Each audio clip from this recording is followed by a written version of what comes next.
Russian waiter Alexander doesn't need eyes in the back of his head because he has the peculiar ability to turn his neck through a complete 180 degrees. Normally the muscles and the vertebrae in the neck prevent that happening, but because of a peculiarity in his spine, Alexander has confounded orthopedic specialists for years. Many years ago, I started doing gymnastics, he says. That's when I noticed that my vertebrae seem to be very flexible and that I can turn my head farther than normal. I worked at it little by little, going a little farther each time, and one day I was able to turn my head all the way around.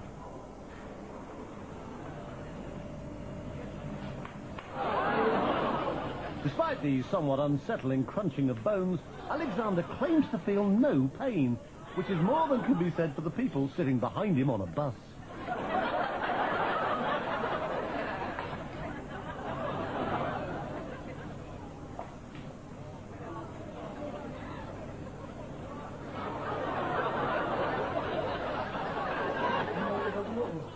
When I do it, it takes energy out of my whole body, he says. It requires 100% concentration. This may sound silly, I know, but in that moment, I don't feel like myself. It's as if I were another person whose body is filled with some kind of energy. I've been a radiologist for more than 30 years, he says, but I've never seen anything like it. Alexander is extremely flexible, no doubt about it. However, I suspect that it's a congenital ability.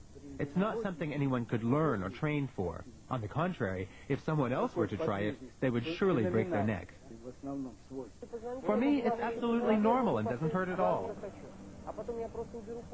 The fact that he can turn other people's heads as well, although obviously not as far, has encouraged Alexander to take his peculiar skill on a concert tour.